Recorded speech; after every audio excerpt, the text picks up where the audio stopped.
وعلى آلك وأصحابك يا حبيب الله الصلاة والسلام عليك يا نبي الله وعلى آلك وأصحابك يا نور الله۔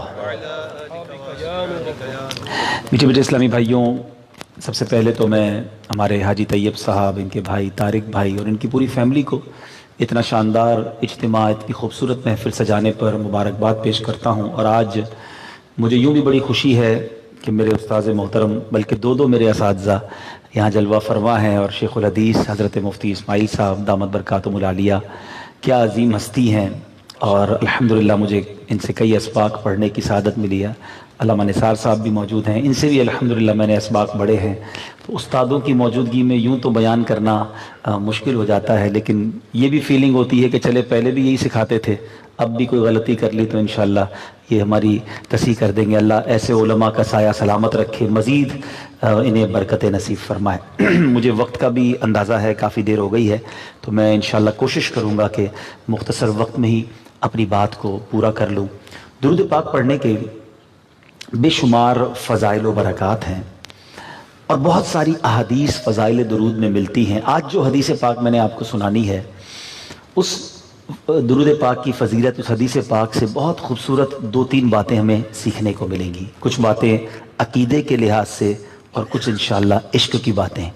نبی پاک علیہ الصلوۃ والسلام کا ارشاد ہے کہ بے شک، حدیث پاک کا مضمون ہے، بے شک اللہ تعالیٰ نے میری قبر پر ایک فرشتہ مقرر فرمایا ہے، اور اس فرشتے کو تمام مخلوق کی آوازیں سننے کی طاقت عطا فرمائی ہے۔ صرف انسانوں کی نہیں، تمام مخلوق کی آوازیں سننے کی اس فرشتے کے پاس ایک ایبلٹی ہے، ایک اس کے پاس طاقت ہے۔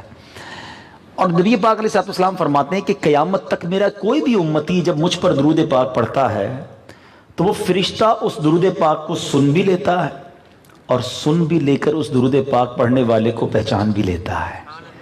آپ ذرا غور کیجئے، ہم اس وقت کراچی میں ہیں، ہم یہاں سے درود پڑھیں، فرشتہ نبی پاک کے روضے کے باہر گویا دربان موجود ہے۔ امریکہ، کینیڈا، یورپ، افریقہ، کہیں سے بھی کوئی درود پڑھے، وہ فرشتہ درود سن لیتا ہے۔ اب آقا علیہ الصلوۃ والسلام فرماتے ہیں وہ میری بارگاہ میں درود کیسے پیش کرتا ہے؟ ھذا فلان ابن فلان قد یا رسول اللہ، فلاں بن فلاں نے آپ پر درود بھیجا ہے۔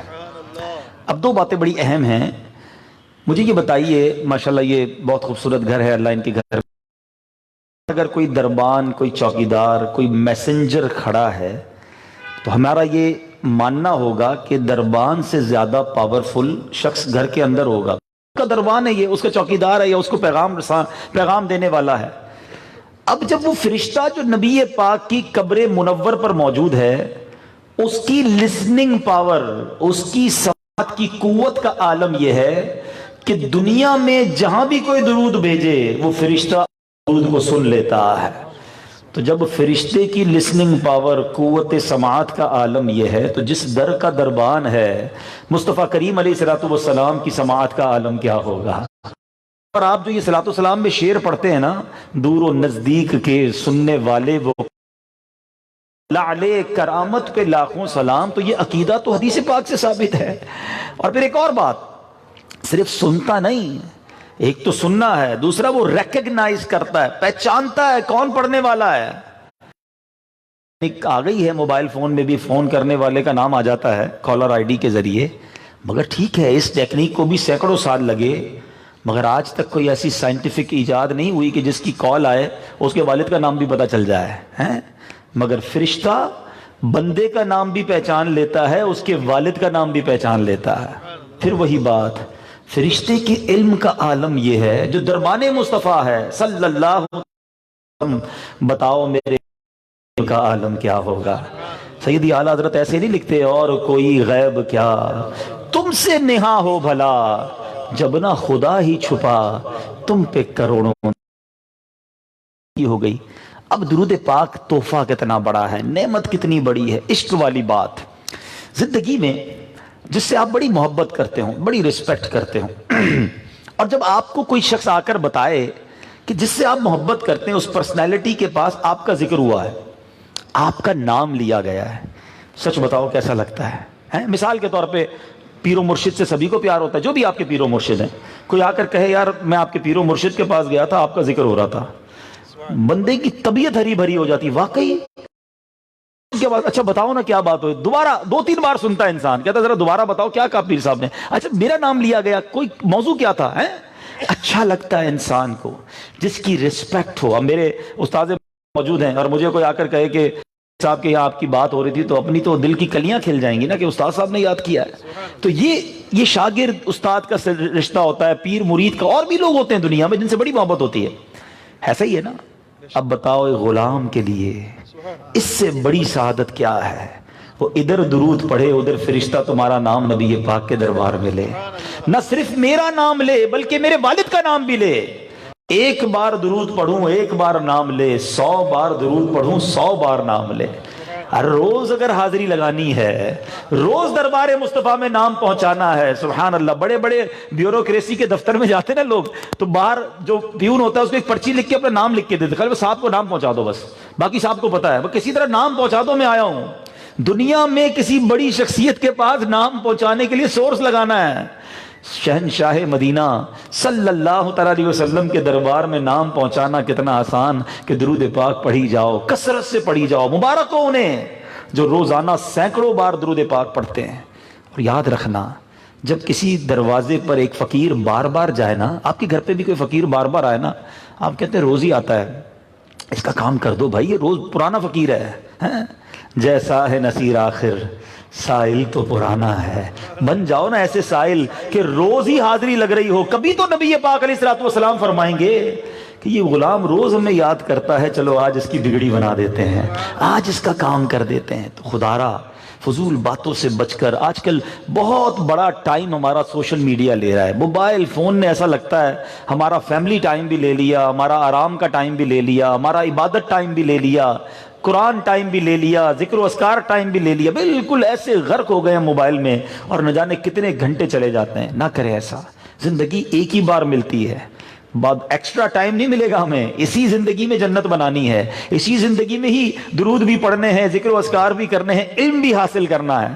تو کچھ ان چیزوں سے بچیے اور اپنی زندگی میں چلتے پھرتے اٹھتے بیٹھتے درود پاک کو شامل کیجیے. اور واللہ آپ اس کو اپنی زندگی کا پارٹ بنائیے, پھر اس کی برکتیں دیکھیں. آپ اپنی آنکھوں سے دیکھیں گے آپ کی جو لائف ہے نا وہ بڑی پرسکون ہونے لگ جائے گی. آپ فریش رہیں گے, آپ برڈن فری ہو جائیں گے. تو انشاءاللہ نیت کریں, میں بھی کرتا ہوں, آپ بھی کریں کہ روزانہ کثرت سے درود پاک پڑھیں گے. آج میں نے ایک ایسی ڈیزیز کے بارے میں بات کرنی ہے, ایک ایسی بیماری کے بارے میں بات کرنی ہے. بزنس کمیونٹی کے لوگ بیٹھے ہیں اور آج کل بڑی ڈیبیٹ ہوتی ہے کہ جناب اپنی خوراک میں اپنی ڈائٹ کو کنٹرول کر کے ہم اپنی بہت ساری ڈیزیز سے اپنے آپ کو بچا سکتے ہیں. کولیسٹرول پر بات ہوتی ہے, ڈائبٹک پر بات ہوتی ہے, بلڈ پریشر پر بات ہوتی ہے, اور اچھی بات ہے اپنی صحت کا خیال رکھنا چاہیے. دا موسٹ سینسٹیو آرگن ہماری باڈی میں اگر کہا جائے تو 2 ہیں, ایک ہارٹ اور ایک برین. اس کی زیادہ حفاظت کا ڈاکٹر کہتے ہیں. کھانے پینے کا بہت بڑا تعلق ہارٹ کو ڈیمیج کرتا ہے. اب ہمیں ہارٹ ڈیزیز کا بڑا خیال ہے اور ہونا بھی چاہیے. اچھی نیتوں کے ساتھ اپنی صحت کا خیال رکھنا ثواب کا کام ہے کہ میں صحت مند رہوں گا تو اللہ کی عبادت کر سکوں گا. تو اس نیت سے اپنی صحت کا خیال کریں. لیکن میں آج جس ڈیزیز کے بارے میں بتاؤں گا وہ ڈیزیز بھی ہارٹ ڈیزیز ہے, مگر یہ وہ بیماری ہے کہ عام کولیسٹرول اور بلڈ پریشر اور شوگر کی بیماری at the last heart attack کر سکتی ہے اور جان لے سکتی ہے. یقیناً بڑا لاس ہے, مگر جس بیماری کی میں بات کر رہا ہوں اگر یہ دل میں رہا, یہ دل میں بیماری رہی تو یہ ایمان لے سکتی ہے. تو کچھ بیماریاں ایسی ہیں میرے بھائیوں کہ جو ایمان کو برباد کر سکتی ہیں. انفارچونیٹلی بدقسمتی کے ساتھ ہماری بڑی فکر, بڑا خیال ان ڈیزیزز, ان بیماریوں کی کیور میں تو ہے کہ جو میری صحت خراب کر سکتے ہیں, کریں اس کی فکر, کوئی مسئلہ نہیں ہے. لیکن جو میرا ایمان برباد کر سکتی ہیں بیماریاں, جو عادتیں, جو برائیاں, اس کے بارے میں معلوم ہے. پہلے ہم ڈائگنوز کرتے ہیں, پہلے ڈیبیٹ کرتے ہیں, پھر اویئرنیس آتی ہے تو بچتے ہیں, اس کی کیور ڈھونڈتے ہیں, اس کا علاج ڈھونڈتے ہیں. کس چیز سے ہوتی ہے اس چیز سے اپنے آپ کو بچاتے ہیں. ہو گئی ہے تو پھر علاج کی طرف جاتے ہیں. مگر اس جو بیماریاں جس کو باطنی بیماریاں کہا گیا, اور احادیث میں اور قرآن پاک کی آیات میں اس کا صراحتاً تذکرہ موجود ہے, نہ اس کی پریکاشنز کسی کو پتہ ہیں, نہ اس کے سمٹمز پتہ ہیں, نہ اس کی کیور پتہ ہے. کیوں ہوتی ہے, کیسے ہوتی ہے, ہونے کے بعد علاج کیا ہے, بچے کیسے, nobody talks about it. کوئی بات بھی نہیں کرتا. میرے پاس وقت چونکہ تھوڑا ہے، ورنہ میں تو آپ کو خالی لسٹ بتاتا جاؤں کہ یہ کون کون سی بیماریاں ہیں، پھر اس پر الگ الگ بات کرنی پڑے گی کہ اس بیماری کو کیسے ہوتی ہے، اس کے بچیں گے کیسے. میں آج ایک بیماری کی بات کرتا ہوں، اور وہ بیماری ایسی ہو گئی ہے، ایسا لگتا ہے کہ شاید میجورٹی، اکثر لوگ اس میں مبتلا ہو گئے ہیں. اس بیماری کو سمجھنے کے لیے پہلے میں آپ کو ایک واقعہ سناتا ہوں. ایک بزرگ فرماتے ہیں کہ ایک مسجد میں ایک شخص نماز ادا کر رہا تھا، تاجر تھا، اور بلکہ نہیں، ایک شخص نماز پڑھ رہا تھا، اس کے برابر میں ایک تاجر بیٹھا تھا، اور اس کے برابر میں ایک فقیر بیٹھا تھا، بڑا غریب. وہ بزرگ دیکھ رہے تھے، تو فقیر نے ہاتھ اٹھایا اور دعا کرنا شروع کی کہ یا اللہ، بھوکا ہوں، آج مجھے فلاں قسم کا کھانا کھانا ہے اور فلاں قسم کا میٹھا کھانا ہے. اب فار ایگزامپل وہ یہ کہہ رہا تھا کہ یا اللہ، مجھے چکن بریانی کھانی ہے اور گاجر کا حلوہ کھانا ہے. آپ کو بھی بھوک لگ رہی ہوگی، تھوڑی دیر میں انشاءاللہ وہ بھی پیش کر دیا جائے گا، لیکن ابھی توجہ بیان کی طرف رکھیں. تو اس نے دعا کی کہ یا اللہ، مجھے، مثال دے رہا ہوں ایگزامپل کے طور پہ، چکن بریانی کھانی ہے اور گاجر کا حلوہ کھانا ہے. وہ تاجر کیا کہتا ہے؟ تاجر نے اپنے دل ہی دل میں اس کے بارے میں نیگیٹو سوچنا شروع کیا. یہ مجھے سنا رہا ہے، یہ اللہ سے دعا نہیں کر رہا ہے، اس کو کھانا ہے، یہ چاہ رہا ہے میں سن لوں اور اس کو یہ والا کھانا کھلا دوں. یہ جتنی بھی کر لے دعا، میں نے اس کی ہیلپ نہیں کرنی. وہ دعا کر رہا ہے، یہ بدگمانی کر رہا ہے. تھوڑی دیر وہ فقیر دعا کر کے ادھر ہی سو گیا. تاجر بھی عبادت کر رہا تھا، فقیر بھی لیٹ گیا، بزرگ بھی دیکھ رہے ہیں. آفٹر فیو منٹس، تھوڑی دیر کے بعد ایک شخص مسجد میں آیا. اس کے ہاتھ میں ایک بڑا سا تھال تھا، اس پر کپڑا رکھا ہوا. وہ بزرگ کہہ رہے ہیں میں بھی دیکھ رہا ہوں، تاجر بھی دیکھ رہے ہیں. تو وہ تھال لے کر آیا اور اس نے اس فقیر کو اٹھایا. بھائی اٹھیے. وہ بیچارہ آنکھیں ملتا ہوا اٹھا، کہا یہ کھانا کھا لو. جب تھال سے کپڑا ہٹانا تو اس میں گویا وہی کھانا تھا جس کی وہ دعا کر رہا تھا، چکن بریانی، مثال کے طور پہ، ایگزیکٹلی کھانے کی قسم نہیں لکھی میں سمجھانے کے لیے، اور وہی حلوہ موجود. اب تاجر شاکڈ، بزنس کمیونٹی سے تعلق تھا، اس نے اس بندے کو پکڑ لیا. کہا یار تم اس بندے کو جانتے ہو؟ کہا نہیں. پھر تم اس کے لیے کھانا کیوں لائے اور یہی والا کھانا کیوں لائے؟ کہتا میری کہانی بھی بہت بڑی ہے. کہا میں مزدور آدمی ہوں، روزانہ مزدوری کرتا ہوں، غریب آدمی ہوں. کئی دنوں سے میرے بچوں نے مجھے فرمائش کی تھی، ابو کبھی تو ہمارے گھر میں چکن بریانی اور گاجر کا حلوہ بننا چاہیے. آج تھوڑے پیسے اچھے ہوئے، گھر گیا، بیوی کو پیسے دیے کہ بچے کئی دنوں سے فرمائش کر رہے ہیں، تم بھی یہ کھانا بنا دو. کہتے ہیں کھانا بنایا میری بیوی نے، بیوی کھانا بنانے لگی، میں سو گیا. آنکھیں بند ہوئی، میری قسمت جاگ اٹھی. خواب میں نبی پاک علیہ الصلوۃ والسلام تشریف لائے اور آقا علیہ الصلوۃ والسلام نے فرمایا کہ تمہارے محلے کی مسجد میں اللہ کا ایک ولی آیا ہوا ہے، اس نے اسی کھانے کی فرمائش کی ہے جو تمہارے گھر میں بنا ہے. تم جاؤ اور اس کو جا کر کھانا کھلاؤ، اور اپنی خواہش کے مطابق اس نے کھانا کھانا ہے، باقی وہ تمہیں واپس کر دے گا. اللہ تیرے لیے بچے ہوئے کھانے میں برکت عطا فرمائے، اور سنو میں تمہارے لیے جنت کی ضمانت دیتا ہوں. اور ہوا بھی یہی. اس غریب آدمی نے، اس فقیر نے اس تھال میں سے تھوڑا ہی کھانا کھایا، باقی اسے دعائیں دے کر واپس بھیج دیا. اب وہ جو بزنس مین تھا نا، وہ بالکل ہکا بکا رہ گیا کہ یہ ہوا کیا، میرے برابر میں یہ بندہ دعائیں کر رہا تھا، میں اس کو نیگیٹو سمجھتا رہا، ریاکار سمجھتا رہا، اس کو مجھے سنانے والا سمجھتا رہا. اس کا مرتبہ اتنا بڑا ہے کہ نبی پاک علیہ الصلوۃ والسلام نے کسی کو خواب میں جا کر اس کو بھیجا. اب تھا تو پیسے والا، کچھ پیسے والے تو ہر چیز کو سمجھتے پیسے سے ہو جائے گا نا، کیلکولیشن چل رہی ہوتی ہے. کہا یار یہ بتاؤ کھانا کتنے میں بنایا ہے؟ مزدور آدمی تھا، سمجھا تھوڑے بہت پیسے دوں گا. تو کہا اتنا خرچہ ہوا. مثال کے طور پہ اس نے کہا 1000 روپے خرچہ ہوا. کہا میں تمہیں 2000 دیتا ہوں، یہ جو تمہیں ثواب ملا ہے نا، اس میں تھوڑا حصہ مجھے بھی دے دو. کہتا ہے نہیں ثواب، یہ نہیں کہ تمہیں کیسے دے دوں. کہتا ہے 5000 لے لو، مثلا اس زمانے کی کرنسی. کہتا ہے نہیں، کہ 10,000 لے لو، 20,000 لے لو، کیونکہ اس کو تو ایک آئی نعمت سامنے سے جا رہی تھی نا. وہ منع کرتا رہا. آخر پتہ ہے اس مزدور نے کیا کہا؟ کہ سارے جہان کی دولت دے دو، یہ نیکی کیسے دے دوں؟ آقا نے جنت کی ضمانت دی ہے.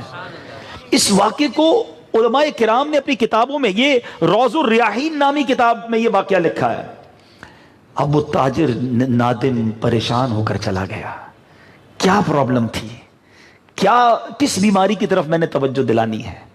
یہ جو بدگمانی ہے نا، یہ جو نیگیٹو اپروچ ہے، ہر کسی کے بارے میں ہم برا سوچتے ہیں، ہر کسی کی بارے میں جب بھی بات ہوتی ہے تو اس کا مائنس پوائنٹ ہی ذہن میں کیوں آتا ہے؟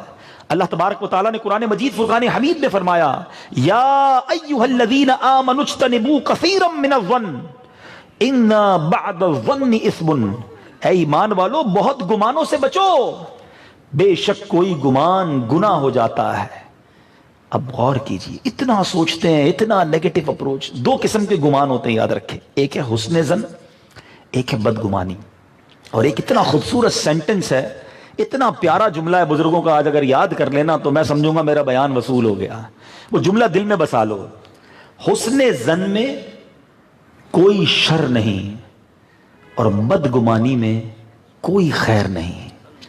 پازیٹو سوچا کریں، حسن ظن رکھیں، کوئی نہ کوئی ایسا معنی نکالنے کی کوئی وجہ ہوگی۔ اب ہو سکتا ہے یہاں بہت سارے بھائی بیٹھے ہوں کہ مولانا صاحب بیان تو صحیح کر رہے ہیں لیکن میں کدھر بدگمانی کرتا ہوں۔ ہاں میں تو بدگمانی نہیں کرتا۔ چلے میں کچھ ایگزامپلز دیتا ہوں نا آپ کو، پھر چیک کر لیتے ہیں۔ لیبارٹری ٹیسٹ کراتے ہیں نا کہیں جا کر کے، بھائی کولیسٹرول ہے کہ نہیں، بلڈ پریشر ہے کہ نہیں، شوگر ہے کہ نہیں، چلیں ایک چھوٹا سا ٹیسٹ کرتے ہیں۔ مثال کے طور پہ آپ نے کسی دوست کو فون کیا، نہیں اٹھایا فون، پہلا گمان دماغ میں کیا آیا؟ ہاں بھائی بڑا آدمی ہو گیا ہے، ابھی کدھر فون اٹھائے گا، اپنا مطلب ہوتا ہے تو فوراً فون کرتا ہے۔ دوسرا فون کیا تھوڑی دیر بعد، نہیں اٹھایا، مجھے تو پہلے ہی پتا تھا مطلب ہی آدمی ہے۔ دوسرے فون، کال بیک بھی نہیں کی، اتنی دیر ہو گئی کال بیک نہیں کی۔ اب میں آپ سے پوچھتا ہوں، آپ اگر سو رہے ہیں تو فون اٹھا لیتے ہیں؟ نہیں اٹھا پاتے نا۔ واش روم میں ہوتے ہیں تو فون تو نہیں اٹھاتے نا۔ نماز پڑھ رہے ہیں تو فون نہیں اٹھاتے نا۔ ابھی اس وقت میرا بیان سن رہے ہیں، میں بیان کر رہا ہوں، میرے جیب میں بھی ہو سکتا ہے فون ہوگا بج رہا ہو، اور کوئی سوچ رہا ہو جناب بڑے آدمی ہو گئے ہیں، مبلغ بڑے ہو گئے نا، فون تھوڑی اٹھائیں گے۔ اب میں بیان کر کے ثواب کما رہا ہوں انشاءاللہ اگر اللہ قبول کر لے، اور وہ بدگمانی کر کے حرام کا گناہ کما رہا ہے۔ یہ وہ بیماری ہے۔ پتہ ہے بہت سارے گناہ وہ ہیں کہ جس کے لیے پارٹنر چاہیے ہوتا ہے۔ جھوٹ بولنے کے لیے کوئی بندہ چاہیے نا، غیبت کرنے کے لیے کسی کے سامنے غیبت کریں گے، بد نگاہی کے لیے کوئی ایسی بے پردہ عورت یا جو بھی معاملہ، بہت سارے گناہوں کے لیے پارٹنر چاہیے، کوئی بندہ چاہیے سامنے۔ بدگمانی وہ حرام کام ہے کہ کوئی بھی نہ ہو، آپ اکیلے کمرے میں سوچتے رہے، ہاں یہ بھی ایسا، یہ بھی ایسا، غلط آدمی ہے، 2 نمبر کا کام کرتا ہے، اور اپنے دل میں جماتے رہیں، میٹر چل رہا ہے گناہوں کا۔ ہاں یہ ضرور ہے کہ دل میں خیال آتے ہی حرام گناہ نہیں ملے گا۔ اللہ تعالیٰ بڑا کریم ہے، ہم پر وہ بوجھ نہیں ڈالا جاتا۔ لا یکلف اللہ نفسا الا وسعها، ہم جس طاقت کو نہیں اٹھا سکتے وہ بوجھ نہیں ڈالا جا سکتا۔ دل میں خیال آنے پر گناہ نہیں ہوگا، لیکن اگر زبان سے بھی اظہار کر لیا، دل میں خیال کو جما لیا، مینٹلی طور پہ پریپیئرڈ ہی ہوگا یہ ہے ہی ایسا، تو یہ حرام، یہ جہنم میں لے جانے والا کام۔ علماء فرماتے بدگمانی خبیث دل سے پیدا، برا گمان جو ہوتا ہے نا خبیث دل سے پیدا ہوتا ہے۔ اپنے دل کا علاج کرو کہ ہر بار میں نیگیٹو کیوں سوچتا ہوں۔ اچھا مثال کے طور پر یہ محفل ہی ہے، شادی کی محفل ہے، نعت خوانی کی، کسی کو بلایا وہ نہیں آیا، ہم نارملی کیا سوچتے ہیں؟ دیکھو یہ نعت خوانی ہے نا، یہاں تھوڑی آتا ہے، فنکشن میں بلاتا تو پہلے پہنچ جاتا۔ ہو سکتا ہے وہ کسی جائز وجہ سے نہیں آیا، اگر آپ نے بدگمانی کی تو آپ کو حرام کا گناہ مل گیا۔ کیوں سوچتے ہیں ہم کسی کے بارے میں؟ اب اس کی مثالیں سوچتے جائیں، گھر پہ جائیں گے، بیل بجائیں گے، گھر میں سے جواب آ جائے نہیں ہے، نہیں اندر ہی ہوگا، جھوٹ بول رہا ہے۔ وہ جھوٹ بولے نہ بولے، آپ نے کر لی بدگمانی۔ اتنا برا حال ہے کہ کوئی بیچارہ حج کو جائے، عمرے کو جائے، اللہ کی بارگاہ میں دعا میں رو رہا ہو نا، لوگ دکھانے کے لیے رو رہا ہے، کیا پتا اس کے درجے بلند ہو رہے ہیں، نعت خوانی میں رو رہا ہے، کہتے ہیں نہیں اس کا تو کام ہی یہی ہے، کاروبار تو دیکھو اس کا 2 نمبر کا کاروبار ہے، کیا نعت خوانی میں رو رہا ہے۔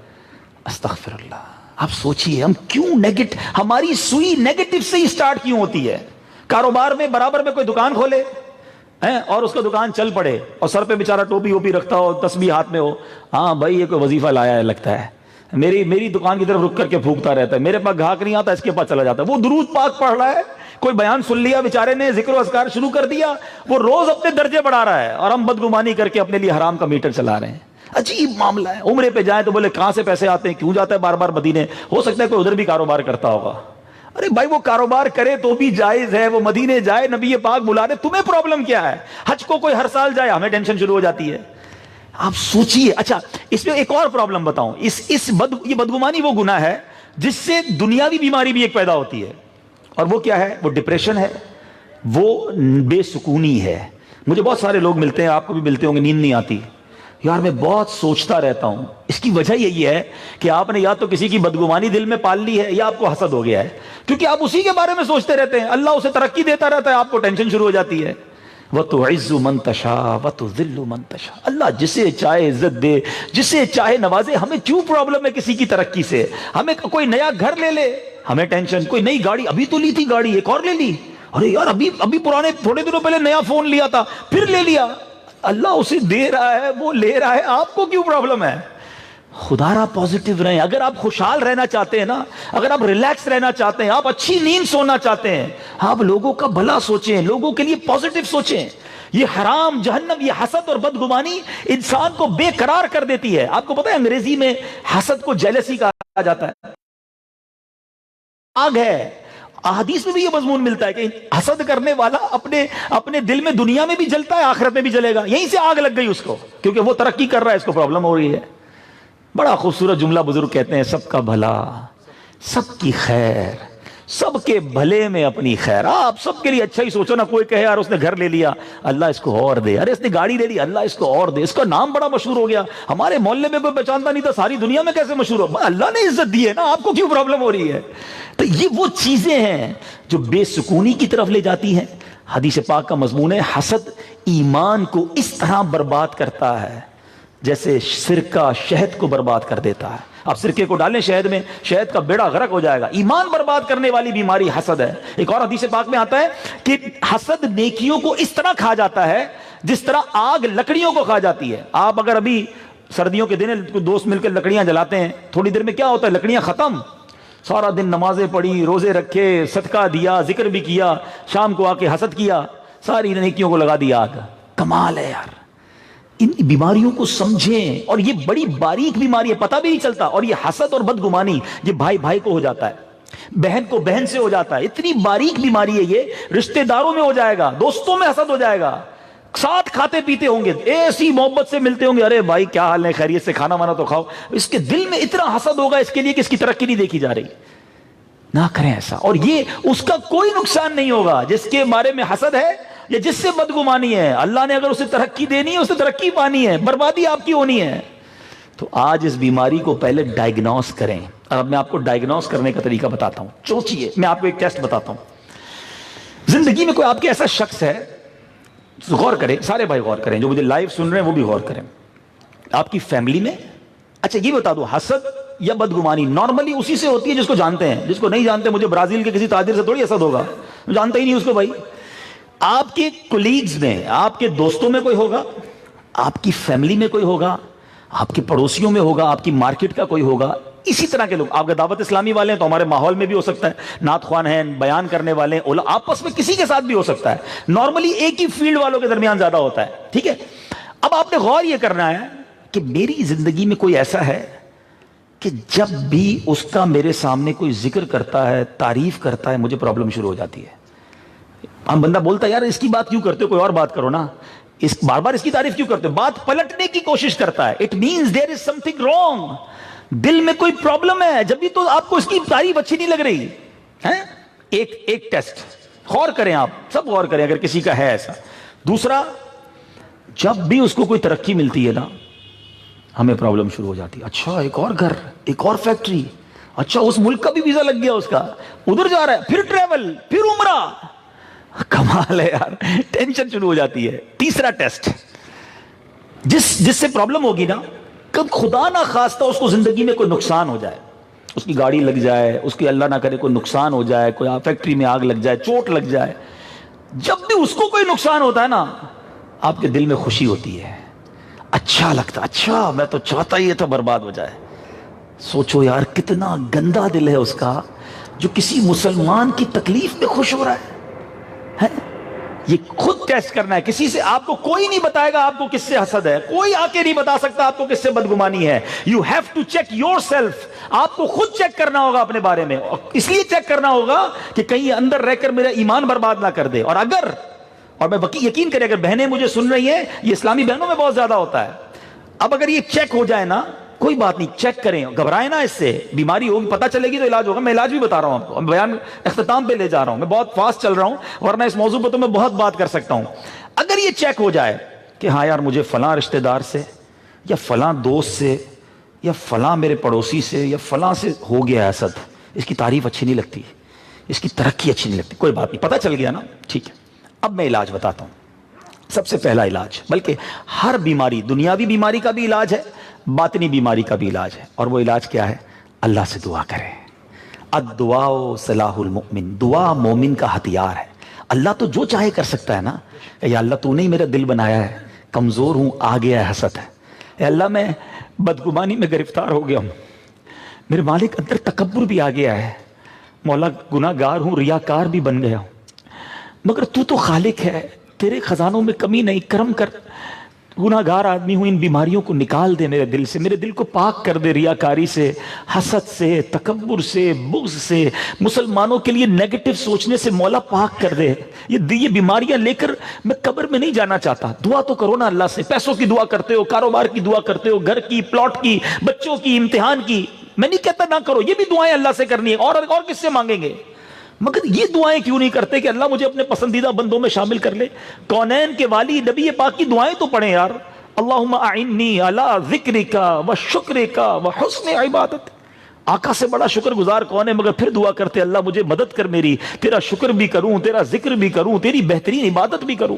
ربنا هب لنا من ازواجنا وذریاتنا قرۃ اعین واجعلنا للمتقین اماما. اے اللہ مجھے متقیوں کا امام بنا دے. نبی پاک کی دعائیں تو دیکھیں, اللہ سے اللہ ہی کی عبادت پر مدد مانگا کرتے ہیں. ہم بھی تو مانگے نا کہ اللہ مجھے تیرا عبادت گزار بنا, مجھے تیرا پسندیدہ بندہ بنا. پہلا علاج. دوسرا علاج یہ تھوڑا سا مشکل ہے, اینٹی بائیوٹک ہے. ہاں, انجیکشن میں درد ہوتا ہے نا, یہ انجیکشن ہے, سمجھ لو کہ اگر کسی سے حسد ہو گیا ہے نا, اور میں صحیح بتا رہا ہوں, یہ کر لو گے تو نکل جائے گا. بدگمانی ہو گئی ہے نا کسی کے بارے میں, آپ اسی کے لیے دعا کرنا شروع کر دیں.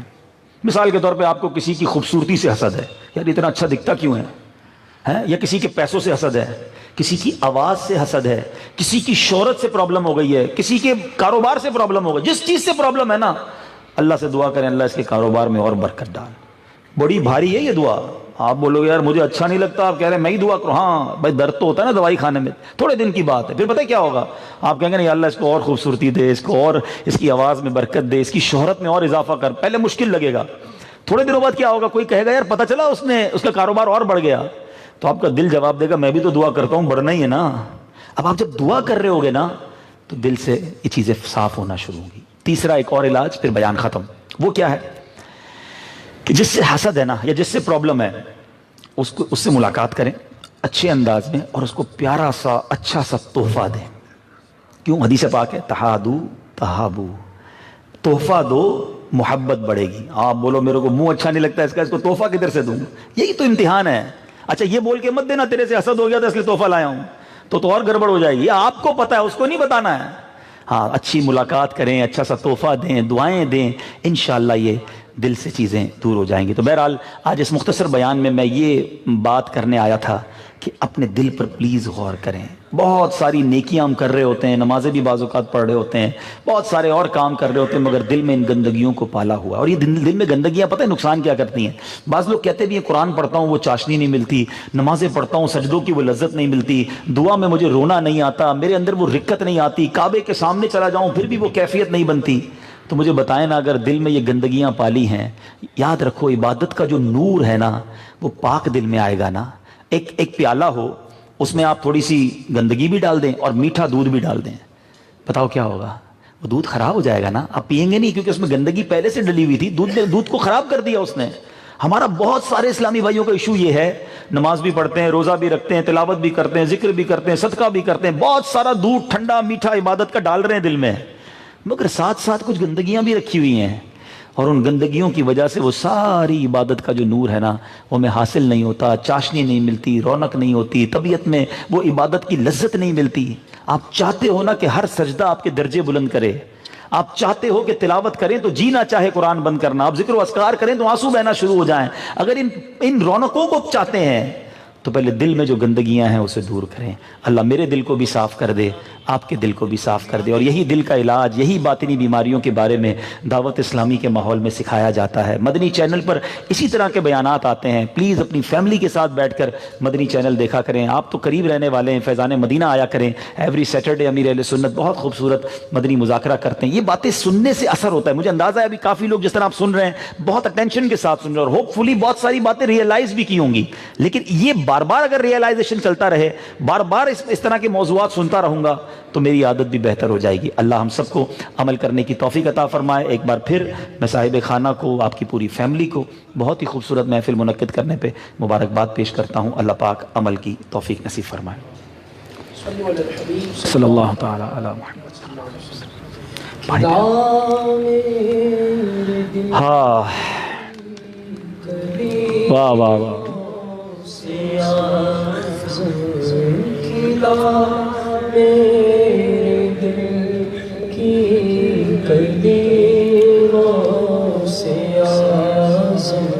مٹا قلب کی بے کلی غوث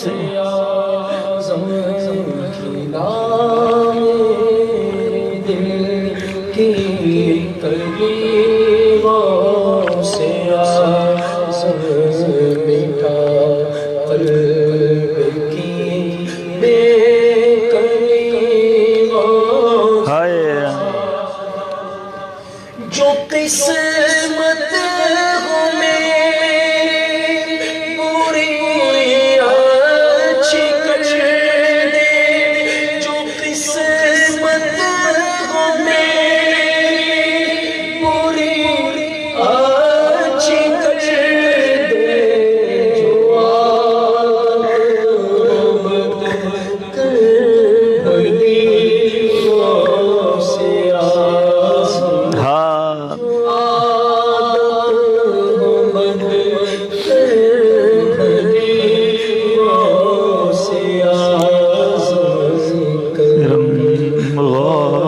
سے ہاتھ ہے لاج یا غوث اعظم،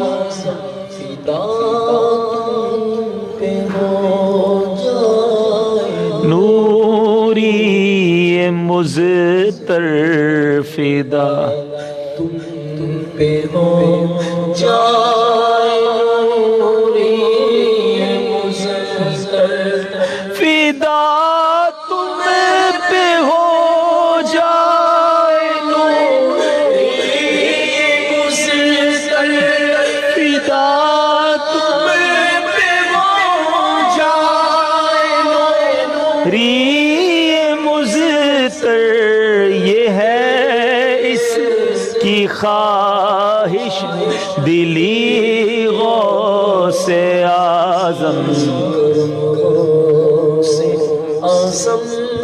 کرم کرم سے آزم، یا نبی صدا، یا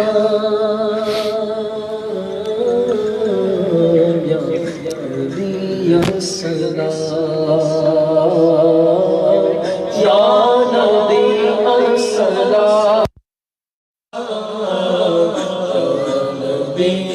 صدا، مصطفیٰ جان رحمت لاکھوں سلام، مصطفیٰ جان رحمت لاکھوں سلام، شمع بز میں ہدایت لاکھوں سلام، شمع بز میں ہدایت لاکھوں سلام، دور و نزدیک کے سننے والے کو لاکھوں سلام، غوث اعظم امام رکاون کا جل شان قدرت، لاکھوں سلام، کاش محشر میں جب ان کی آمد ہو اور بھج سب ان کی شوکت، لاکھوں سلام، مجھ سے خدمت کی قدسی کرے غرضا، مصطفیٰ جان رحمت لاکھوں سلام، لاکھوں سلام، لاکھوں سلام، السلام یا نبی السلام یا نبی السلام الصلاة والسلام علیکہ